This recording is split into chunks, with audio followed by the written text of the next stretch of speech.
All right, everyone. Now we see the disconnect between the actual health authorities and those of us with a working fucking medulla and the legacy media and certain political forces that want to do the alarmism thing. Of course, we're going into an election season. It would be really, really good if there were a pandemic, according to their standards.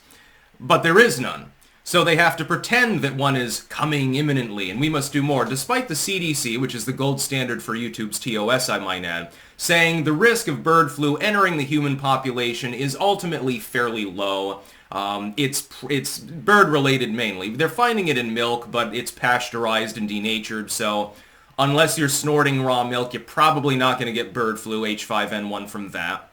They've pointed this out. The method of transmission is meaningless because most of the milk consumed is pasteurized.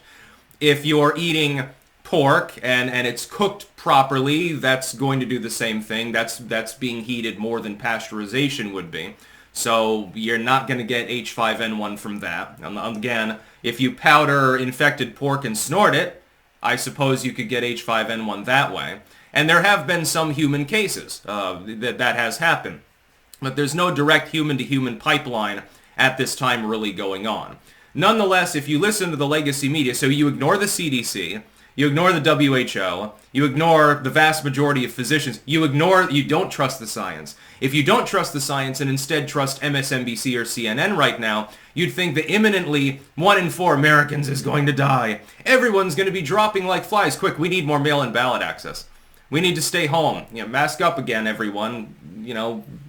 Somehow that'll protect you when you drink milk, I suppose. The CDC and various health authorities, from medical universities, eminent professors, scientists, all down the line, by and large are saying this is not at this time a particular problem. It's a disease of interest.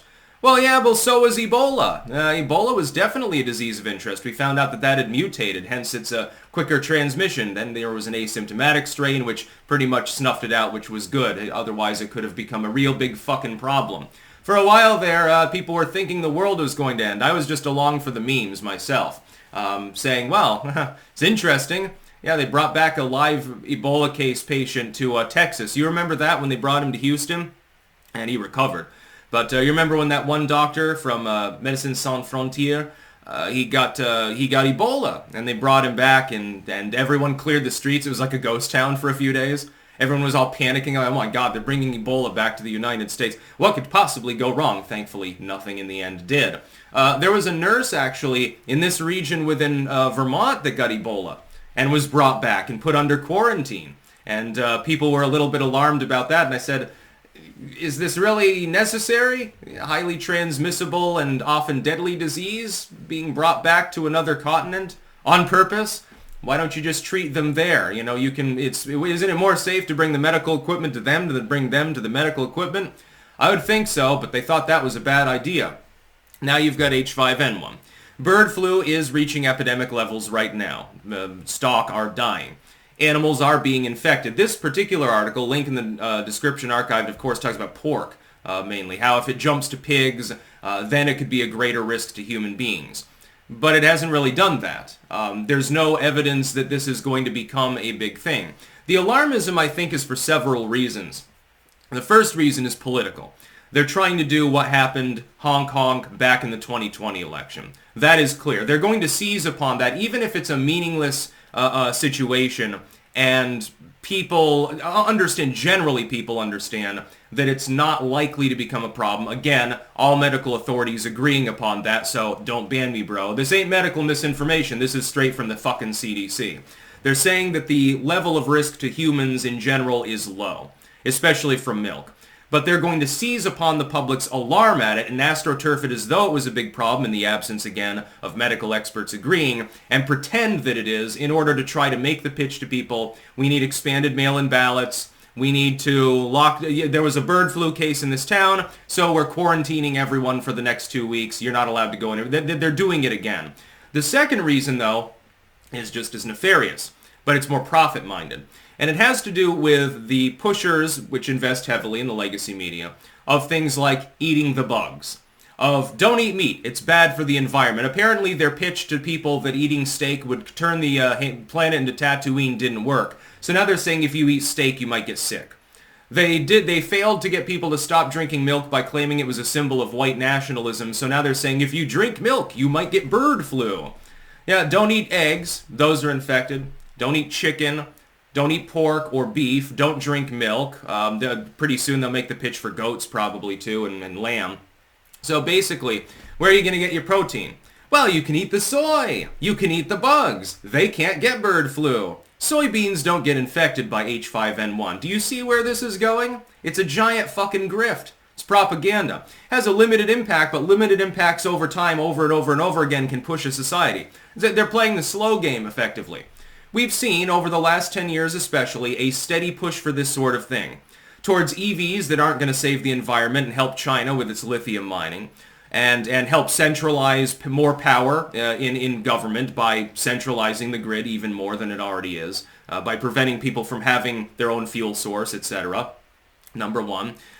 Steady transformation away from a healthy diet towards a very unhealthy diet, which is mainly based on soy and on mealyworms, I guess, which is not good for you, by the way. I like the fluff views of, oh, your ancestors ate bugs, so what's the problem? Yeah, they ate them out of necessity because they didn't necessarily have a ready protein source that was easily obtained. Bugs are slow and stupid compared to gazelles and bison and things like that.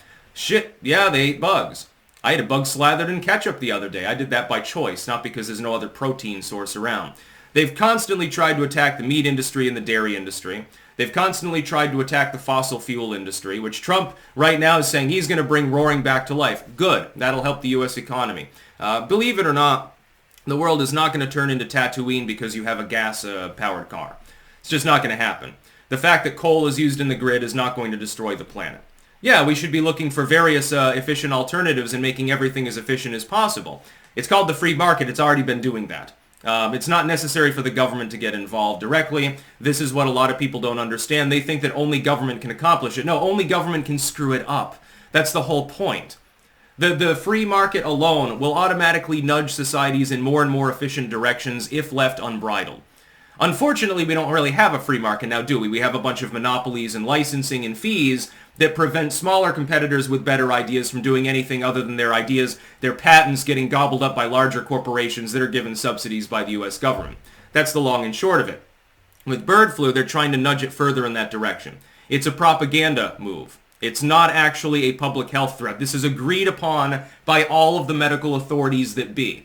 But if you listen to lamestream news, you would never know that. If you didn't look at what the CDC was saying, or what the medical university, Harvard, Yale, whatever it happens to be, MIT, some tech university, science and medicine and all these things, they're all saying, look, it could become a problem. We need to prepare for that possibility.